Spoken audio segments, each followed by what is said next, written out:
Welcome to Christiana's Psychic Cafe. Thanks so much for being here. Tonight is our Valentine's Day special. Of course, Valentine's Day is Thursday. For the first time this year, I heard this weekend referred to as Cupid weekend, which I guess is when we're all supposed to be shopping for our Valentine's Day presents. And so I thought it would be fun to start off the show with some talk about shopping. I have with me on the phone here today my friend Dominique Tate, who owns a really cool boutique in Atlanta. And we're going to talk to her about that. She has a great website. You can order from her website. And ladies, she carries all sizes and her prices are inexpensive. So let's say hi to Dominique now. How are you today, Dominique? I am doing wonderful, Christiana. How are you? I am just fine. Thank you so much for being on the show here with us today. No problem. Okay, so I have a few questions I want to ask you, and as we're talking, people are able to see pictures of you and some pictures from the shop. Okay. If I remember correctly, you actually opened your shop Bouchique, what a wonderful name. You actually opened it during the Great Recession. Isn't that true? It is true. It is true. So what does it take to, when everyone else is just terrified of spending money, terrified of doing anything because the economy is so bad, what kind of mindset does it take to say, forget about that, this is what I want to do and I'm going to do it? I think first and foremost, it takes a lot of faith, and then also an equal amount of preparation, and also a lot of continued hard work. Because there are good times, there are bad times, so it just, you have to persevere. And then it helps to have a good support system as well. You really have to value those people who want to help you succeed and will do whatever they can to support you.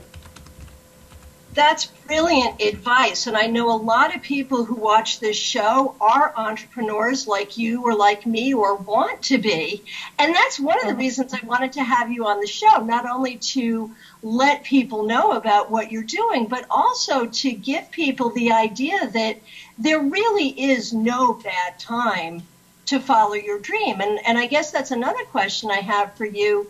Prior to opening the shop, was having your own business, working in fashion, was that something that you wanted for yourself? I've always dreamt of being an entrepreneur, not necessarily in fashion. I just always like the idea of having an idea and having the ability and freedom to execute it and see if it'll work.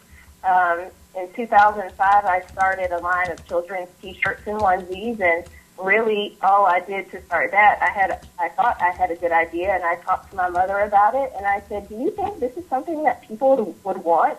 And she said, let me think on it for a day or two, and she got back to me and said, yes, I do think people would want to, be interested in it. And from that, like I said, it takes a lot of faith, and then I started to prepare, like I mentioned, and then I launched that idea.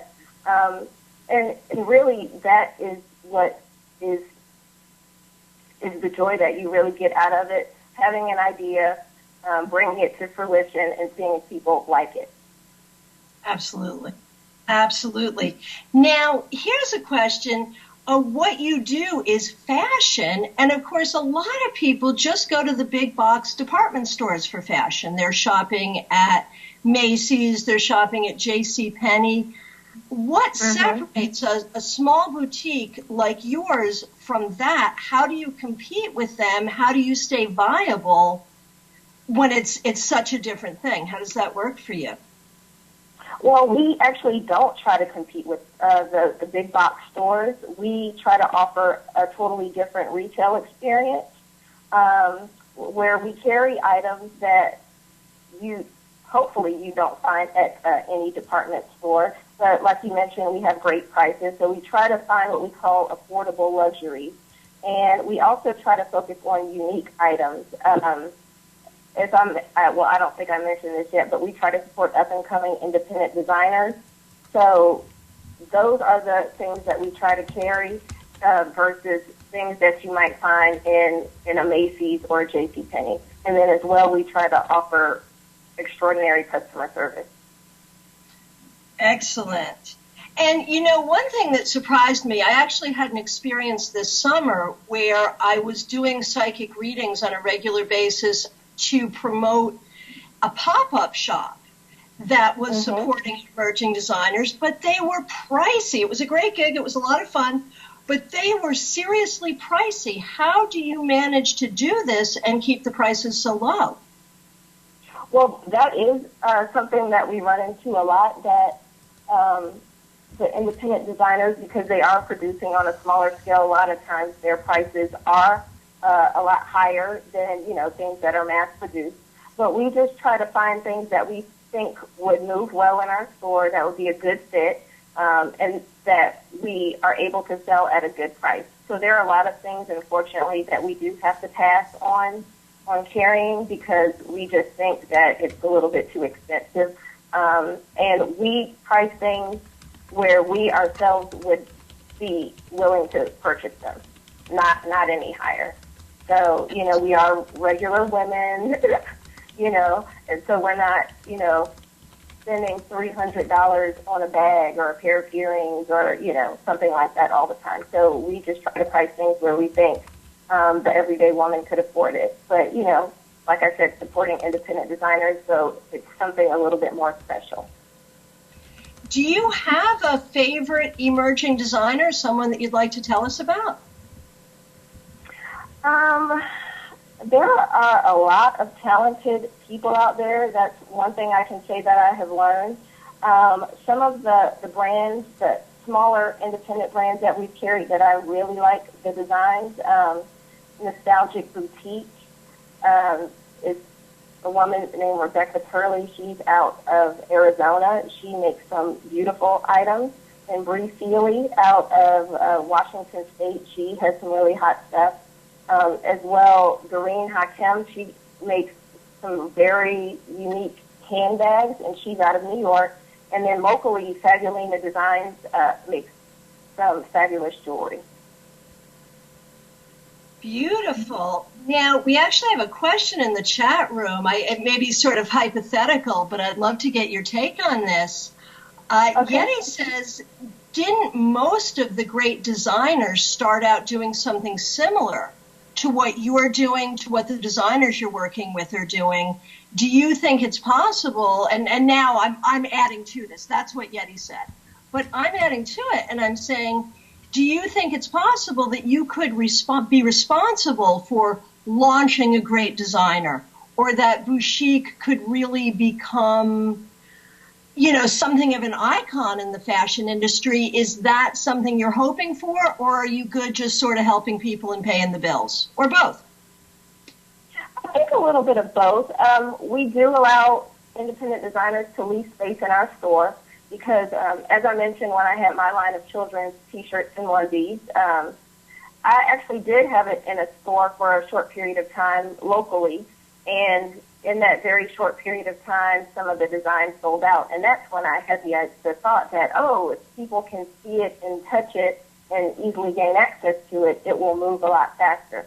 So that's a lot of the reason why we lease space to designers, local or otherwise, because we just want to give them a forum, a space, so that people can have the ability to see and touch their items as well. If they aren't necessarily being carried in the store, we allow people to do trunk shows in the store because, you know, the internet is a wonderful thing, but it doesn't always allow you to see the quality and the true beauty of some of the items that designers have to offer. Perfect, perfect. Now, I noticed something about your shop when we go to the website, which is boutiqueatl.com, I believe. Is that right? Mm-hmm. And yeah, that should right. be right now. When you go to the website, your store is called a shop and lounge. And I know that you have some events. Talk to me about that. What is the lounge portion? What are the events like? How does that work? Well, part of our original idea was to provide a different sort of shopping experience. That's why I said we don't necessarily compete with the big box stores. We provide sort of like a shopping destination. So you can get nice clothes and accessories and things like that, but as well as a place that you can hang out. So during the day, if you're coming and shopping with a friend or your guy, you know, and they're waiting on you to try on clothes, we invite them to come into the lounge area and have a seat. For guys, we offer them the remote if they want, so that we can keep them occupied and, you know, so that they don't rush the whole shopping experience. And then as well, we open the space up for private events so people are able to rent out the store. So we've had anything from, you know, shopping parties to girls' night out to birthday parties. And on this past Friday, we had a radio remote there. So nice. It's a beautiful space, and it accommodates up to about 50 people. So it's a nice venue for an event, but, you know, not a huge, you know, party. But we just, like I said, like to provide a shopping experience. Perfect, perfect. So I know on your website we can find a lot of great fashions, and you're absolutely right. To be able to see and touch and be in the shop is a wonderful thing, but I love to shop online, and I think your website is just terrific, so I hope people will check it out. One thing I really like is that you offer sizes that real women can wear. Are those particularly popular? Do you find a lot of curvy women like me are in the shop and are appreciating the ability to buy nice clothes in their size?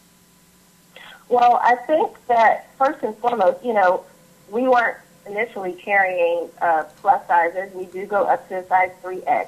But, you know, I felt sort of horrible when, you know, 2 or 3 women would come in together and one of the women might be, I don't know, size 1X.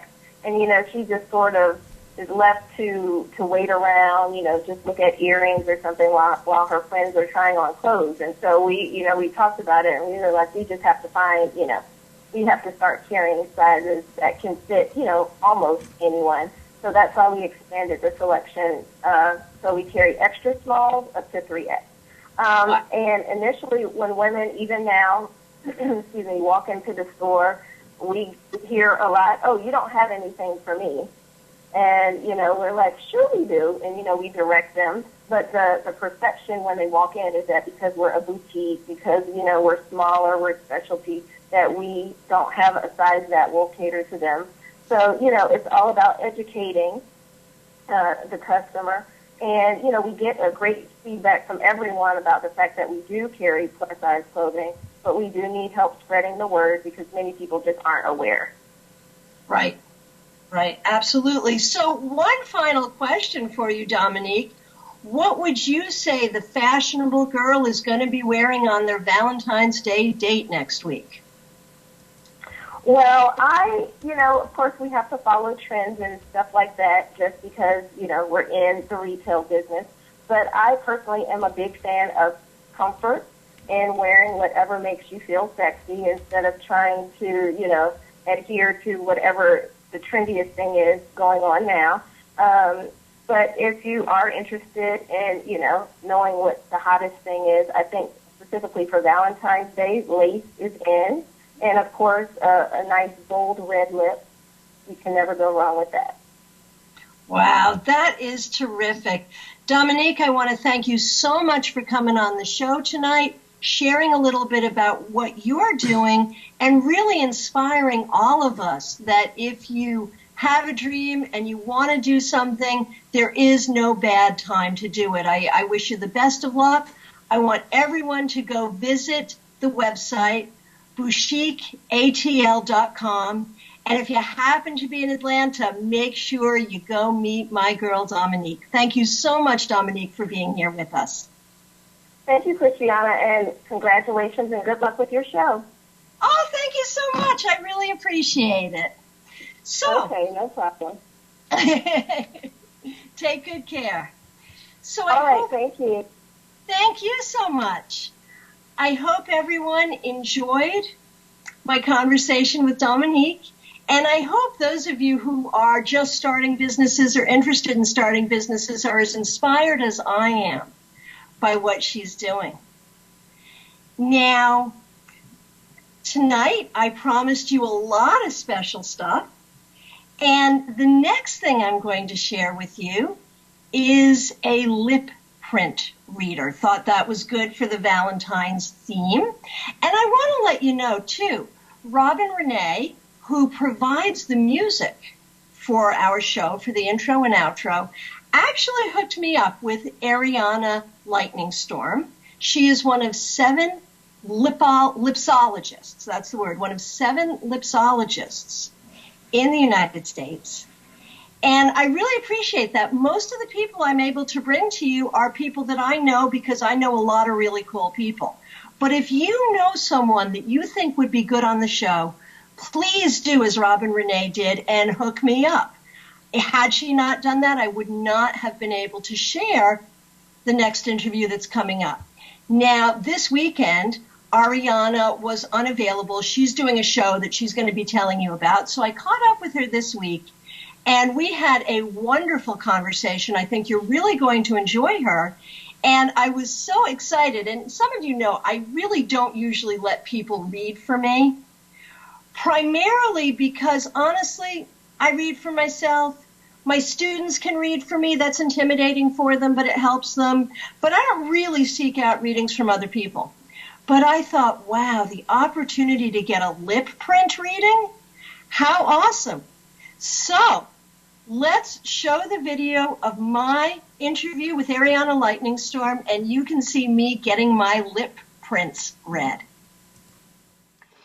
Ariana Lightningstorm, I want to welcome you to Christiana's Psychic Cafe. This is our special Valentine's Day edition, and you're really the star of the show here because you are a lip print reader. We're so happy to have you. And I actually want to start out, I understand that even before you were a lip print reader, you did other kinds of divination. Is that true? Yes, I've been doing palmistry and tarot for over 30 years. I learned the cards when I was 10 and handwriting when I was 14, so yes. Perfect. And at what point did you go professional, or did you? Did you go professional with tarot and palmistry first? Yes, I did. The way I went professional, the way I see that as I have a booth at the Maryland Renaissance Festival, and the first job I did as a palmist was there. I was 20 years old, and so that's how I count my 30 plus years of doing readings, is from that point on. So perfect. Now, when we think about a 10-year-old learning the cards, how did that happen? Well, back when I was a 10-year-old, there weren't any books, there was hardly anything, nothing was out there on much of anything except, very, very hard to find stuff. Nowadays, you can go to any bookstore or go online or do whatever, and the information's out there. So people don't really, it was before the internet, it was before cell phones, all that. It's like it was an entirely different world. And when I was younger, I was very interested in spiritual things. I was interested in I was very fascinated by the spirit world of connecting to it in some way. I just felt a little isolated as a child, and I wanted to connect to something bigger than myself. So with the tarot cards, I was just fascinated by spiritual things. And when I was in Oklahoma, actually, a strange place to find them, but I did, I was visiting my cousin Liella. She's kind of cousin once or twice removed. She's my mother's cousin, so I don't know how that works. Anyway, I was visiting her, and my mother and I were making liquid gold and silver necklaces, okay, back in the ancient times of the 60s and early 70s. And I had a couple of really nice pieces that she and I had made together. And there was a kind of a head shop, basically, that I was, it had a lot of cool stuff in it, including some tarot cards. And so I was like, well, I want that. That was fascinating to me. So they were willing to trade. And so I traded my necklaces and a couple of, and got a little money too, and traded that for my first deck of cards, which was the Royal Fez Moroccan deck. And I've been using that deck ever since. It is about 20 or so years out of print at this point, so they're very expensive now. buy. They are. I actually have a student, a friend of mine, who just got that deck. I forget where she got it, obviously somewhere online for $50. Yeah, well, my last deck was 200. Yeah, and I've seen them for as much as 500. I believe So it. that's really huge.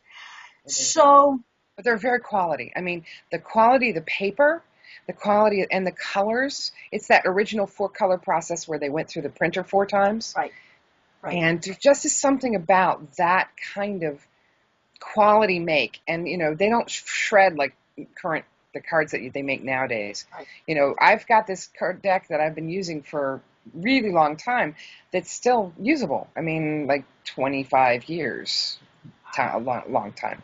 Wow, so that is still your primary reading deck then? It is. Okay. So let's sort of fast forward. Tell me about how you became a lip print reader. Tell me about that whole process. I can tell you that before you and I connected, and I know, and you can read anything, right? But did Right. I know that there were people reading lip prints? I have to say I did not. So this is a first for me, so tell me everything.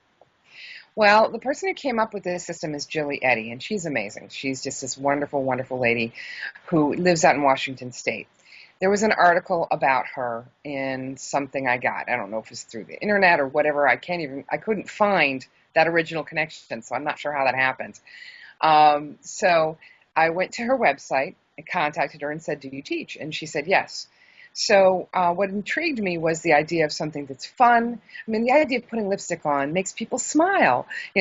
Some guys get scared. We'll talk about that. But, if they've got strong masculinity and they're secure in their masculinity, it's no problem.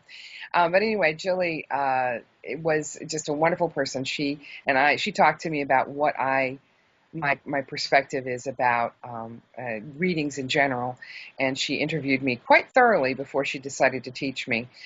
She's very careful about who she chooses to do this because she wants people to be compassionate and respectful of other people's privacy and a lot of things. She's a very, very high, how do I say, she's got a good set of ethics, is what I would say. A very high, strong, good set of ethics as far as her reading is concerned. And I really appreciated that about her because I feel the same way. So that was really wonderful. And so she taught me. It took about 6 months because of stuff going on in both our lives. Normally it wouldn't take quite that long. And she spent approximately 20 years researching the lip prints and how they would show up. Her system, basically. She researched her own system for quite a long time before she started teaching anybody how to do it. So there's only 6 of us who've been trained, including, there's one new person, so I can count 6 that she's trained, not just including her. So 7 if you include her. And I'm the only one on the East Coast doing this. So that's why it's so rare. Now, I am a certified lipsologist, which is lipsology is the actual practice, and it's trademarked by Jilly and all of that. So it's a very particular system. Other people do lip print reading. I've heard of it, other people doing this. It's just, and I think it's because she's made it famous. And so some people are like, oh, I'll figure out how to do that and do it myself. And then so they have been, but there are not many people who actually do this. There's 6 of us, aside from Jilly. So there's 7 of us total in the whole world who actually do this system. She spent almost 20 years researching it. She's got over 10,000 lip prints in her collection, including Johnny Cash, for instance. So very cool stuff. Very cool stuff. So that's how I got started, and I've loved it every minute of it. So now this is something you do professionally. Is it something you do at parties, at expos? Do you have private clients? How does this work professionally? Yes to all of that.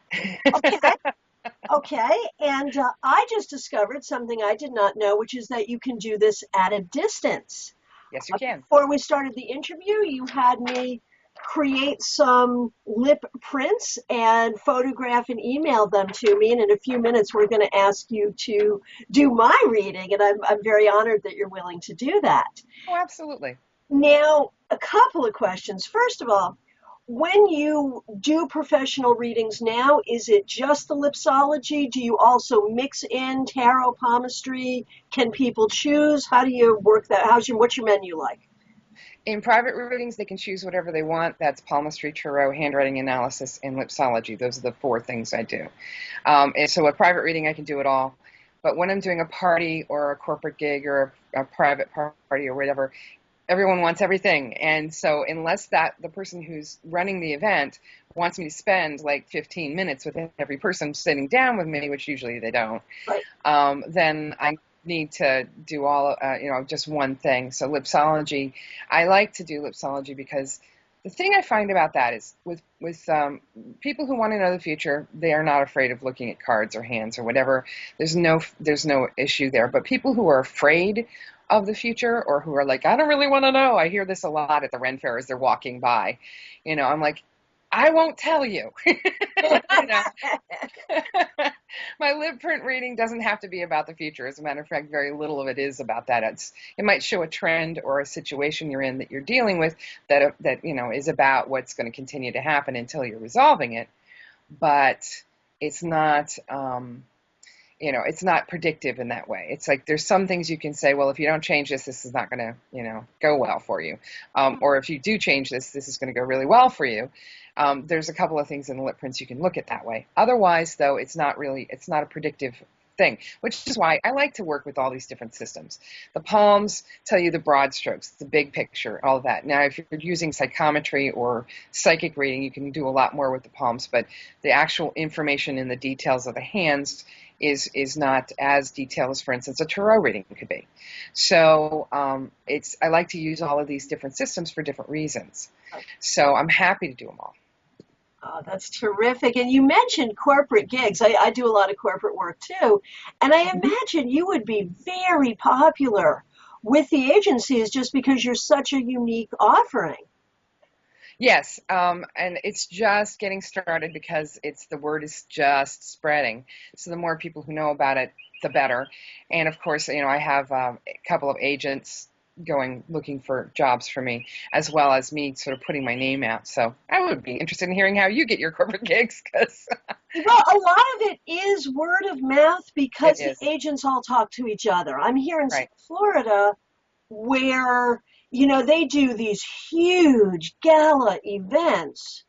And often readers, and I tend to go as a tarot reader, a palm reader, or both, Right. often readers are requested at these events. And so I have maybe 5 agencies that have found me.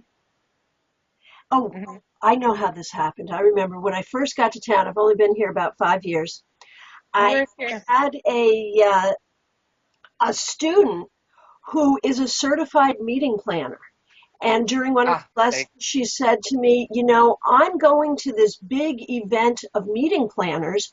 I can't pay you, but do you want to come, have dinner, and do readings and hand out your cards? That's how I got most of my agents, sort of came from that. And Absolutely. And I've done that too. yeah, yeah, and it's a good way to go. I know a lot of professionals say you should never give it away for free. But you Mm-hmm. know what? Advertising isn't free. And if you get that opportunity to get out there and advertise, that's, Oh, I actually found the opposite. Getting out there and doing it for free gets me lots of gigs. yeah, me too. So I make sure that I get myself into particular situations where it's not really free. It's usually a trade is what it is for me. So I trade service for service. I trade option for option. The wedding planning situation, wedding stuff is a big deal with Lipsology, Oh, I as is, did. yeah. So I've been getting a lot of connection to weddings and bridal showers and wedding events and things like that. And there's a wedding planner group up in Baltimore traded me advertising for doing Lipsology for a couple of their events, and I'm like, and that's more advertising. Right. I'm like, this is a win-win-win here. Yes. Yes. And I think, that's the key. And again, we have a lot of professional readers or aspiring readers who do watch the show. And I think that's got to be the message is if you want to do the parties, if you want to do the corporate gigs, get yourself out there and don't be afraid to do it and don't be afraid to work hard doing it Yeah, because it works. It really it does. does. And these are Yeah. fun gigs. Yeah, they are. They're great. And what's really one of the things I feel very blessed by is that there's a whole other level. Like, okay, and then there's the Medi spas doing the lip filler stuff. And that's what I'm doing the next couple of weeks. I've got 3 Medi spa gigs for the Valentine's Day season.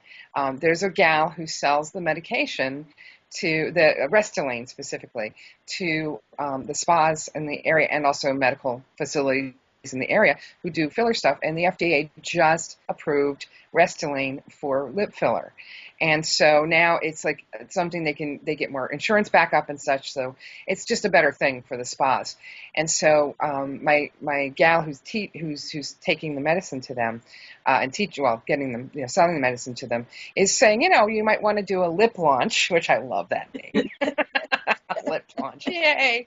So you might want to do a lip launch and then have this gal do entertaining at your event. And so several of them have said, yeah, that's a great idea. And so I've been going over the last 6 months to several different spas in the area, and mostly Northern Virginia, because that's this gal's area. I've basically been going there and doing lip print reading at their events, and it's been so much fun. And there's, and one group I went to, which was, I don't know exactly how they found me because they're in a different area altogether in Frederick. The gals who work at that particular one were so excited. I also, one of the things I do, and this is something Julie taught me to do, is I do hostess gifts. Okay, so one of the things, there's a wonderful website, mygirlfriendshouse.com, which has what I call a lot of lip swag, like this scarf, for instance, and other things like that. And so I went to them with these pens that look like lipstick. Okay, so there's a lipstick. It looks like a lipstick, and you take off the actual lipstick part, and that's where the pen is. So the lipstick is the lid, and the case of the lipstick is the pen. And so they were like, one gal was there, I love pens, oh my God, and this is so cool. I'm going to use this every day. It was so cool. So that's the kind of thing, you can just really make a lasting impression in so many easy ways. Absolutely, absolutely. Now, a couple of questions about you, and then we'll get to you reading my lip prints, and I'm just too excited. You do some other stuff, too. You're in a band, is that correct? Yes. Can you Yes, say something about that? Well, I am actually the leader of a band called Kiva. I've been doing that. We're together for 24 years now. And it's not all the same people, but there's one person who stayed with the band from the start. I call it kind of earth crunchy granola, spiritual goddess music. It's a lot of different kinds of stuff. We do blues, we do Celtic kind of style stuff. We do a little bit of kind of towards the rock edge. It's more folk rock, and we also do a lot of different kinds of styles in our mix. But we are when you hear my band Kiva, there's no other band like it. Our sound is very unique. We've got cello, mandolin, guitar, electric bass, silver flute, penny whistles, Native American flutes, and there's 6 out of the 7 of us sing, so there's all these part harmony vocals. There's didgeridoo and just, and so on. It's really cool. Oh, yes, and now we've got piano, because the drummer who sings also is an amazing piano, by ear pianist. So he does a few songs with us too. Wow. Well, I would love to get a video of your band if you have such a thing to play on the show. So you and I are going to have to talk about that too. I'm always interested in interesting music. Absolutely. We have nothing really polished. It's mostly people, taking video from the, out in the world. It's just I haven't had the money to put together a polished video or time really, because I have stuff and I want to do it, but that time factor. I hear that. Down to it. Polished is not always, I think, the most important thing. I think spirit is much more important than polished. I agree. So you and I do have a few things. I have a couple of YouTube things out there now. Oh, so. Great. Well, I will get your permission to play them on the show. We won't do it this time, but we will certainly, I certainly want to share your band with people. Now, do you play gigs, or are you out and about? I do. Yeah. Mostly, it's interesting. We're sort of spring, summer. A lot of the festivals we play. The New York Fairy Festival will be there this year, and that's in New York State, and it's really fun. If you look up New York Fairy Festival, you'll find it. They're awesome. It's an amazing event, and I highly recommend it. So much fun. It's like the old Renaissance festivals with more fun. Way back in the day when I first started the Renfest, I mean, they had fire pits in front of their booths and stuff. I mean, this was a entirely different thing than nowadays with the fire marshals going and inspecting the booths and making sure they're perfectly safe. There's no fire pits anywhere at the festival anymore, and a lot of other things have changed. There used to be mud beggars. Now people complained about mud beggars hugging them, and so which was something that somebody could pay a mud beggar to do.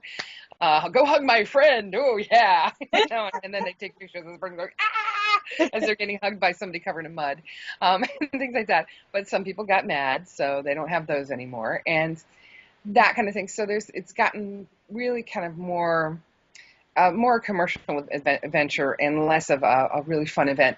Well, the New York Fairy Festival now, there are no mud beggars that I know of there, but the ogres do cover themselves in mud, so you might get some quality of that. But it's not like the other. It's not like they're in fair that way. But what it is like the old days when there was a lot of creativity, there was a lot of energy. There's a lot of magic, in essence, in the experience. It's so great for kids, and lots of music all over the place, and it's just more down home and in a kind of way real, and it's not a commercial venture. It's a let's bring the magic back to this kind of an event, and I think that they have done the best job I've ever seen, really. And there are other fairy festivals, and they're wonderful, but I really feel that these people have got it together. And the Maryland Fairy Festival is similar to that. It's really nice too. It's a little less in the country, more it's more there. It is out in the woods a bit, but it's in the north. It's in northern Maryland. It's another one we often play at.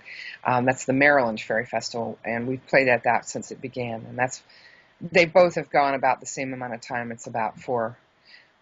The Maryland Fairy Festival has gone on for about 2 more years longer than New York. So they've been around for 4 or 5 years now. So what a fun life you have. Oh, yeah. I do all sorts of stuff. Okay, so at this point, I can't wait any longer. Will you read my lip prints, please? I so will. Okay, so I've got them on my iPad, which my mother gave me, which is so sweet of her. I love this thing. It's the most cool thing ever. So I'm looking at it now. And so what I'm looking at are, you can show yours while I do this, and that would be perfect. Mm-hmm. Okay, so you see how the lower lip print, the lower part of the lip print in 1 and 2 is very full, mm-hmm. and the upper part is very thin. Mm-hmm. This means that the lower lip print being very full means you're very generous. You'd be good with children and animals. You're someone who is good at expressing yourself. I said it's perfect because this is the kind of thing that someone who would have this kind of a show, someone who communicates well, who likes to express themselves, speaking and teaching and being, and telling people stuff, or performers or musicians also have this kind of thing. Now the top part of the lip print it's interesting. Number 3 is more balanced between the fullness of the upper and the lower. So I'm seeing that you're headed towards so that one I'd say that you're a good all around communicator. And so the top one being thinner means listening is your challenge, as in you're better at talking than listening, which is reasonable for what you do. But you're getting better at it, is what the third lip print tells me. You're working on it. You are working on your listening skills, and you're getting good at that. So obviously, this is teaching you something. There's the thin upper lip print indicates that also that you're picky. You like things a certain way, and if it's not that way, it's like go back and do it right. These means being exacting, being particular. And it's quite good that way.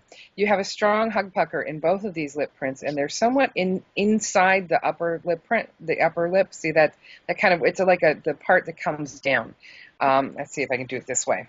So I don't know if it's seeable here. Oh, no, it's not visible. Is it like this? Yeah, what I'm talking about is, on the upper lip print, see the part that comes down, it's like the middle, that little dip down part of the lip. We call that the hug pucker. Okay. And it's strong in 2 out of the 3 lip prints, and it's also kind of inside the lip print, not entirely, which tells me you can be a bit moody. Yeah. When it comes to romance and connectedness and stuff. So what's important for you to do is just let people know, hey, I'm just in a mood, leave me alone, and we're fine. That way they don't think, oh, well, I've done something wrong and she's mad at me. So, that's just important to communicate. You have something, see that little blip that comes up off of the second lip print that goes up of the top part? Yeah. That looks like a big, like, I don't know, a volcano or something. Huh? Okay, so what that is that's called a pusher bar. And what that means is that you have people know you work very hard at what you do. They see you working extremely hard. You're someone who puts a lot of effort into every aspect of your life. And that indicates to me that when that's there, it means what I tell people is, pat yourself on the back when you get done with something, because most of the people who do this don't. Acknowledge yourself. You're doing such a hard job, and don't just run right into the next thing. Say, I did a good job. This is good for the inner child. Okay. Now, the third lip print shows it's very different from 1 and 2. 1 and 2 are very similar, and then 3 is somewhat different. You've got open corners in the third lip print. On all of them, the left side is open, and on the third one, both sides are open. It's only slightly, which means that you're kind of moving toward being ready for some change. You haven't been, but the third lip print is like where you're headed, kind of, and you're headed towards being okay. I guess I'm okay with a little bit of change.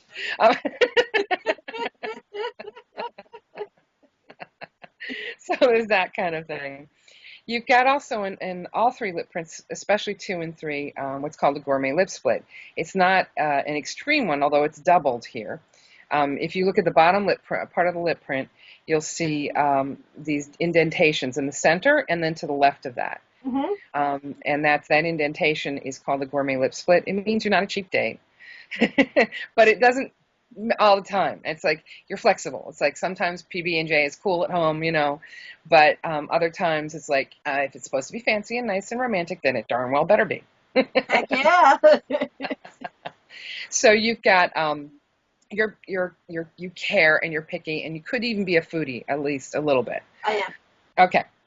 So there's that. You've got also the corners on the left, actually all of them, most of them actually. You see how it looks like if you turn it sideways, it looks like a funnel. So if you look at the corners of the lip on the left side especially, it looks like a funnel, especially in number 2. Yes. That's called information funnels. It means that you like a lot of information before you make a decision. Yes. The other thing is that the top part of the lip print, you can't see it so well on the screen, but actually in number 2 you can see it. See how there's a white line kind of going through the top? It's fairly faint, but it's through the top part of the print. You see that white line. That indicates disappointment. It means somebody let you down or didn't do what they said they were going to, and you're kind of still annoyed about it. So that's something too. But on the third lip print, it's pretty much gone. So that means that you've gotten over it for the most part. But there's in the first 2 lip prints, it shows that it's still in your system a little bit. So that's what that kind of indicator can be. Another thing I see, the last thing and then the size of the lip print. You're a go big or go home kind of gal. If you can't do it right, you don't want to do it at all.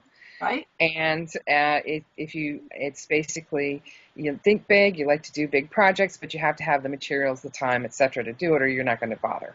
Right. That's another thing that's very clear in this. There's, I'm going to say that you're in the triangle shape, especially number 3, but all of them are somewhat triangular in the shape, which tells me that you're someone who helps others to succeed.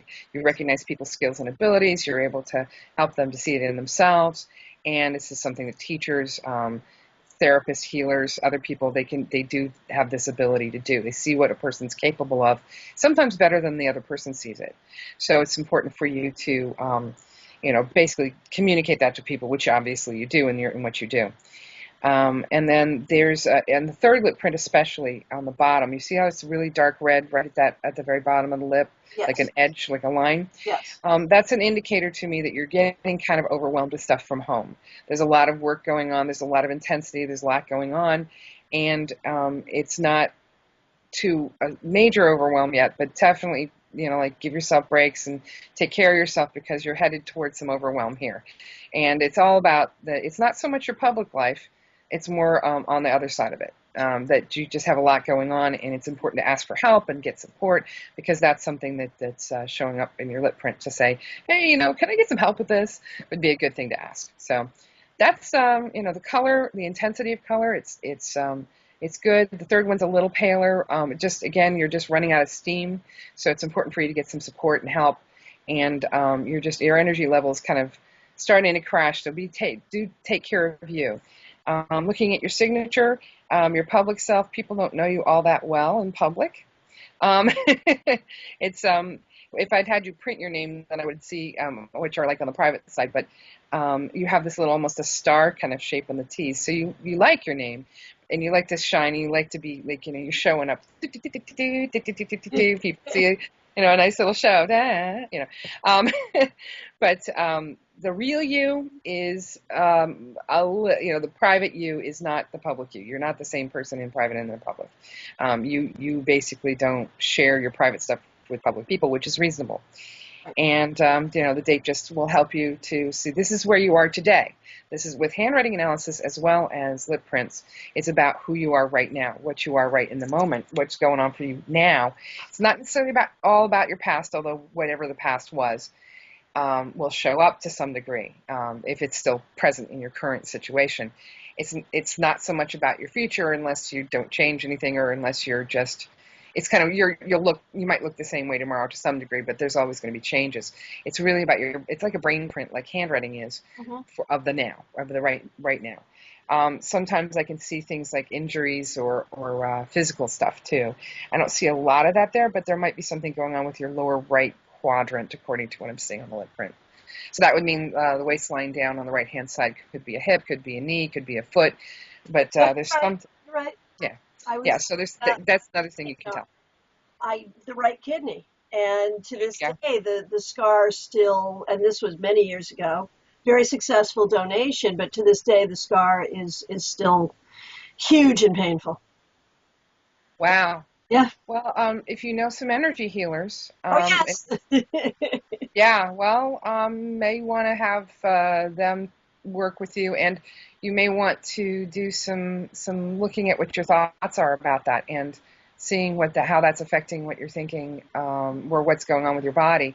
So there may be something you're thinking that's still, kind of continuing the feeling of something, loss, or something along those lines. I would say check out what you're thinking about that area, and maybe look to change those thoughts so you can heal that more quickly. Nice. So I gotta tell you, you're amazingly accurate. I'll tell you the overwhelming stuff in my home. I'll just share this, and a lot of people who are watching know this story. We moved into a serious fixer-upper, and moved into it before we had seriously fixed it up. Now, the beauty part of that, and we're doing it all with our own hands, and these are not our primary skills, so we're learning as we go. The beauty part of that is appreciation. That when there was paint on the walls, it was like, oh my gosh, how great is this? But we still have so much we need to do. Eventually, we have plans to make, like you're broadcasting from this lovely place with a beautiful backdrop. Meet my printer. And my closet. Yes. But we're very proud of that closet because we built that too. I believe you. Eventually all of you who are watching will see how this goes along, but this has been a very long project, and we're fitting it in between our regular work, which is a lot, So that makes perfect sense. I really appreciate the way you shared how you got the information. And it really, not only was it a wonderful reading for me, it lets all of us know just how much of a divinatory science lipsology is.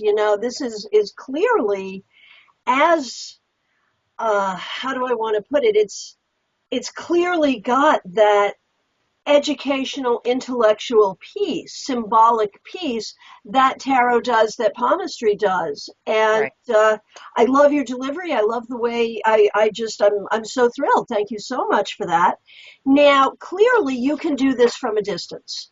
You Yes. can perform this kind of reading from apparently anywhere in the world. So Correct. if someone would like to have the experience that I just had, what do they need to do? Well, what you did, which is to get a plain piece of paper, put on lipstick, kiss the paper minimum of 3 times.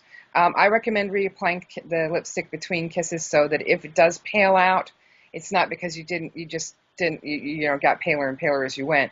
I like to see if it's pale because of not of what's really going on with you. So that's just me and being a little scientific about it. So then number the kisses in the order you made them. So first kiss 1, second kiss 2, etc. You can do as many kisses as you like. I just like a minimum of 3. The Then sign it and print your name too, so that I can do that little comparison thing I do with handwriting analysis, and put your date on there so that we know when it happened. Then take a picture and send it to me, or scan it and send it to me. Most people now have cell phones that take pictures, or you can take a picture even with. I've got a laptop. I could take a picture with my laptop if I wanted to. So it's very easy. If you don't have the access to those things, a scanner works just fine. I like a 300 DPI helps. If you want it to be super, super detailed and accurate, put a ruler, measure your lip prints, and say what the width and the height is of the print, because that will tell me that's going to tell me about size of the lip print, and I can give you more information. When it's sent over the internet and when it's sent in a picture, I can't quite tell the size, but you were holding them up and I could tell that they were about what I was looking at. So on my computer. So that's it. So that's why I was able to tell you the go big or go home thing. And there's different sizes mean different things. So if you want to measure it, this is not on my website or anything. It's not that big a deal. But if you want to have even more detail, add the measurements, or put a little, ruler at where the lip print is, and then and take a picture with the ruler, and then, we'll know how big it is. So that's another thing. Otherwise, and then just send it to my website, or go to my website and send me an email from there. Or you can just send it to Ariana, which is Ariana, Kiva, Kiva, all run together, at gmail.com. That's my name, the name of my band, and the Gmail, which is really the easiest thing to do. My website is lipmessages.com. So it's like, what messages do your lip prints have for you? So it's lipmessages.com. And so if you want to learn about the history, Julie does have some of that up on her website. She's lipsology.com. Okay. So, that's something else. She's a wonderful person, and she's on the West Coast. So, like, if you are living in Oregon or Washington State or California or whatever, and you don't want to fly me out there, you can get her. She's the person who started it. But if you're on the East Coast or anywhere in the world, because, of course, I'll go anywhere. You pay me, it's a party, I'll do it.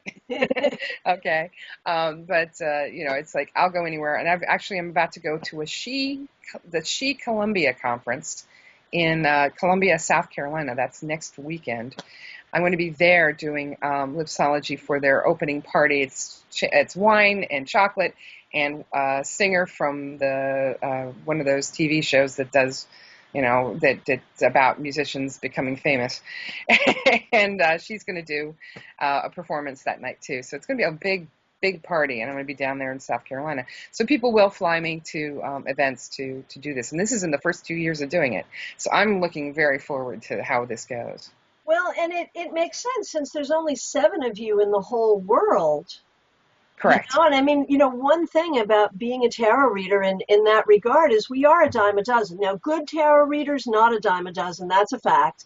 Right. But to be able to entertain at a party, you can usually get someone pretty local. If Correct. you want a certified lipsologist, you have to choose one of 7. And so, great business move. I gotta tell you. That's true. Well, there's only one. I mean, there's a guy in Chicago, and that's as close as it gets to the East Coast. Wow.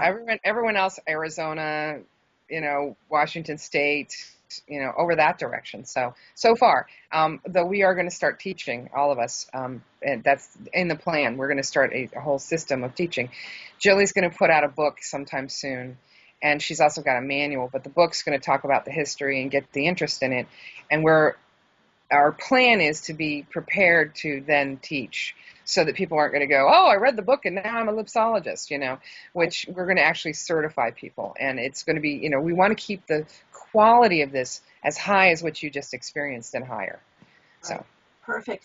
I have one more question for you, and this is just a logistical question. When I'm out and about, I don't tend to wear a lot of makeup. If I was at a fair or a festival and I ran into you and I wanted a reading, chances are I wouldn't have my lipstick with me because I'm just not a lipstick carrying girl. And not all, but most of the men I know also do not carry lipstick. How do you make it happen? Well, that's part of my whole setup. When I do lip print reading, what I have is, and I also have a little kit I carry with me with lipstick too, but I have a table I set up. I have the KISS cards, which I make for your party or event specifically. So if it's the She Conference, for instance, it has their logo on the KISS card. So people will remember their thing. And they take that KISS card home with them. So I collect the kisses on the cards. So I have some place for them to kiss, too. I have a pile of lipstick. And what I do, because I'm green, is I don't just use the lipstick once and throw it away. What I do is when the person has used it, they have a used pile to put it in. And they have the clean lipsticks and some new ones for the germaphobes, and the used pile. And then what I do when I go home is I slice the end off of the razor blade, and I clean the entire lipstick, the whole thing, with alcohol, so that even the fingerprints are taken off. And then it's ready to go for the next thing. I'm very OCD about that because I want to make sure that everyone's really safe. But if you are coming up to me, you don't have to have lipstick ever. And the lipstick I have is nice and strong colored. So it's going to, therefore I have cold cream and Kleenex to take it back off, because even those gals who like to wear lipstick don't necessarily want to wear fire engine red on their lips, and I have that color, I bet you do. And lots of other ones. I have dark colors, I have light colors, I have all that stuff. So any kind of, and that I have not yet come up with a system of deciding whether or not the color you choose means something, but I do want to get to that point someday. I was going to ask you that very question. Absolutely. Yeah, I could hear it coming. Well, Ariana Lightningstorm, lipmessages.com. I want to thank you so much for spending time with us. I want to thank you for my reading. And, let's get together pretty soon, because I'd love to feature your band as well. Sure. And I wish you so much success going forward with this career. You're a fabulous reader. And just, I've had so much fun talking with you today. So I really want to thank you for being here. Well, you are so welcome. It was a joy. You're a really fun, great interviewer, too. So good job. We'll have to get together someday. I hope you guys enjoyed her as much as I did.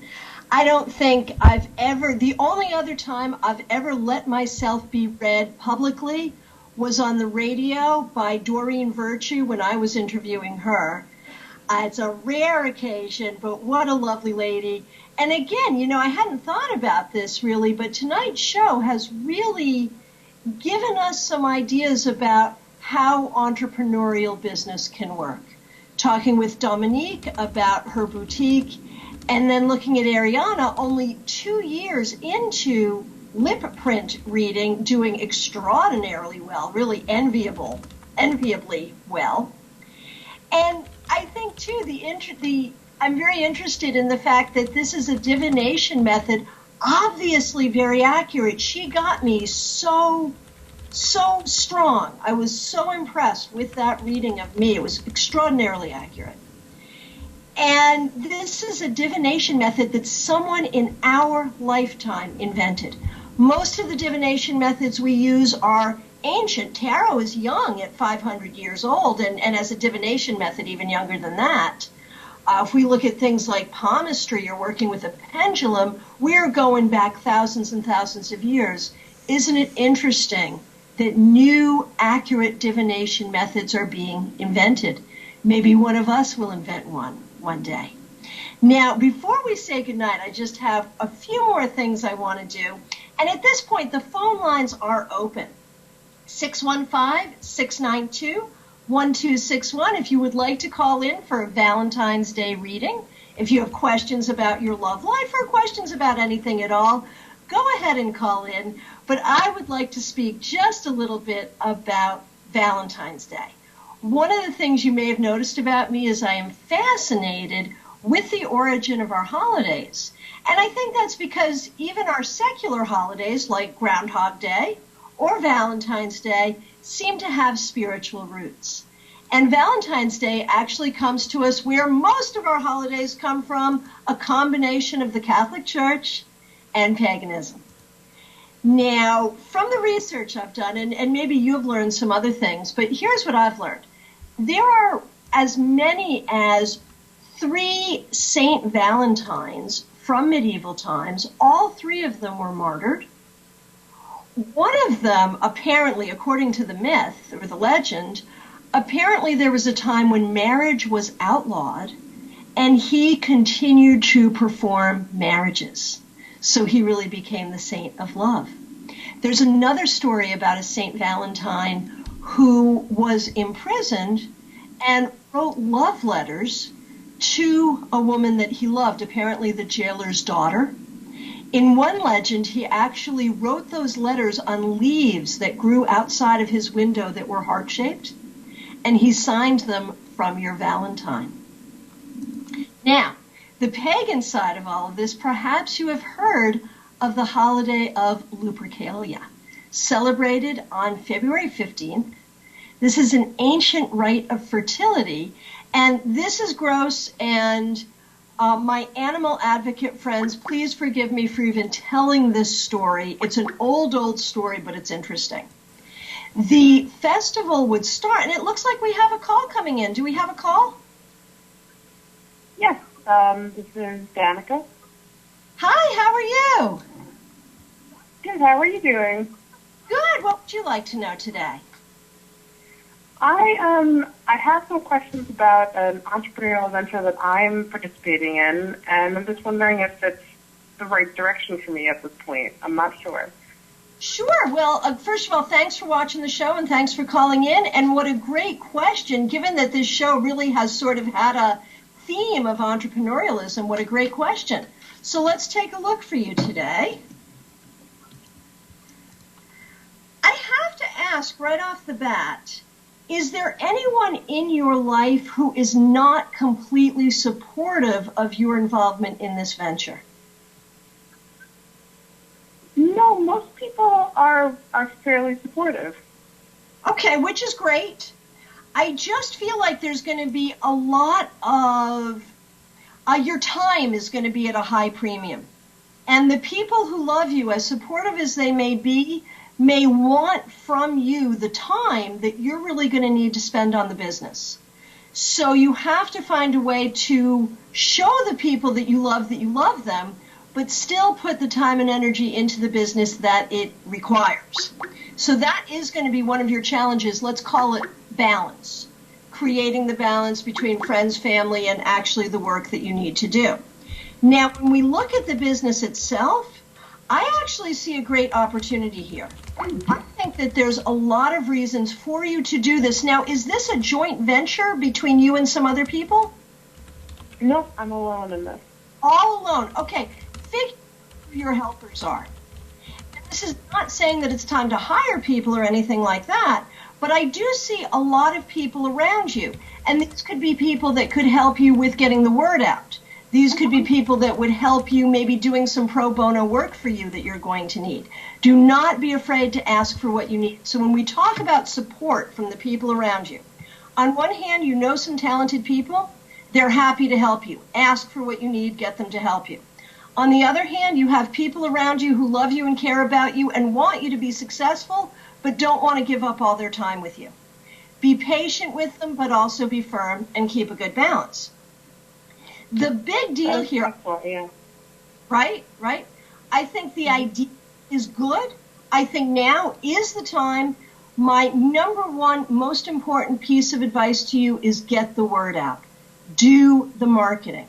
If people know what you're doing, they know what you're offering, they will patronize you. You will have business as long as they know about it.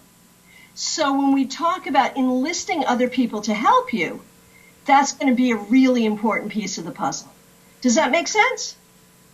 That makes sense. Great. Thank you. All right, Danica, thank you so much. Take care. And Christiana, we have another call. Caller, are you all alive? I am. Hi, what would you like to know today? I'm sorry, what? Go ahead. Can you hear us? Yes, I can hear you. Okay, what is your question today? I just want to know what's up for me for Valentine's Day. Okay, perfect.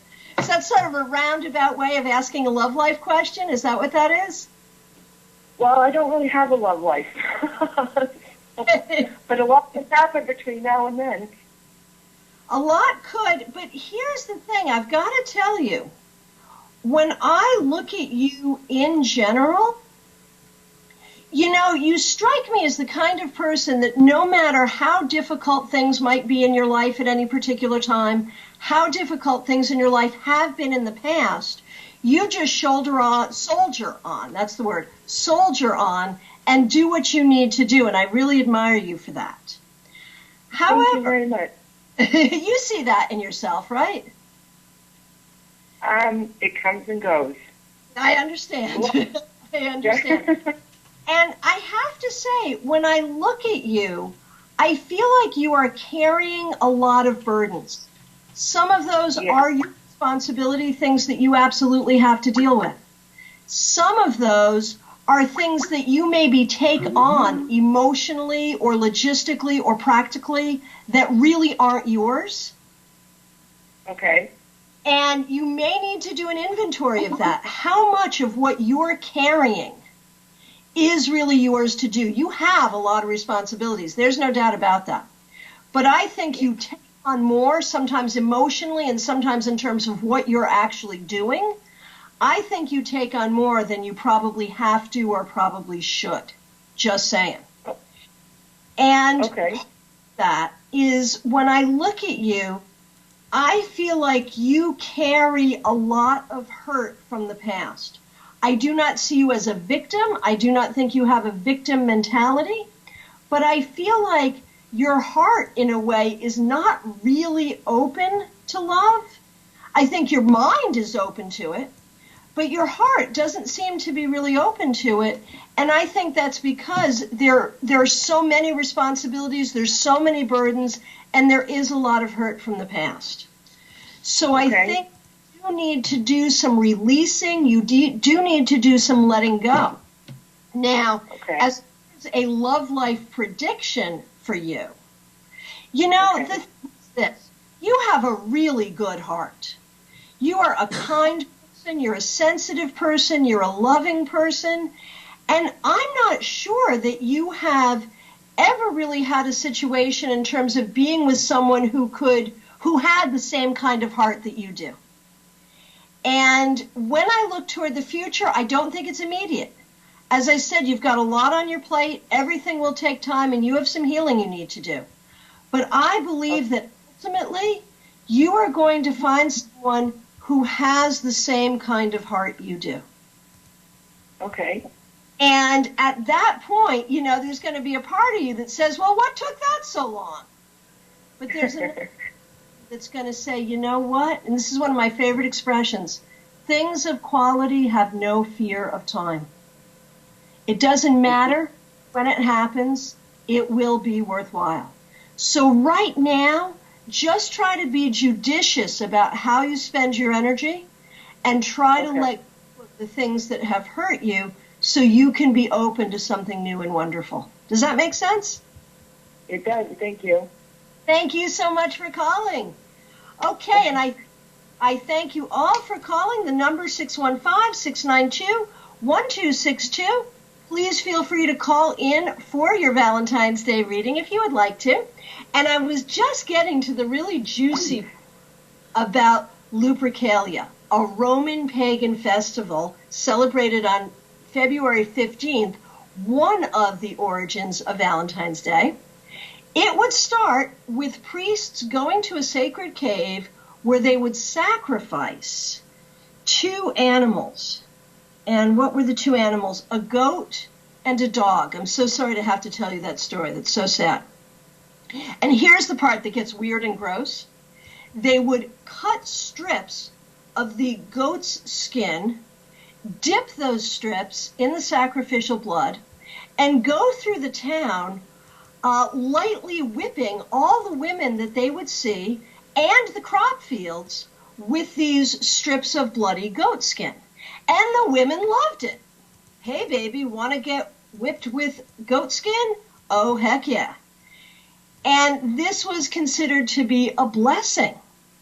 So at the end of all of this, single women would put their names in a big container, and single men would pull the names, each one would pull a name out of the container, and these two would become a couple and spend a year together. Many times marriage would result from that. So you think our modern dating rituals are weird.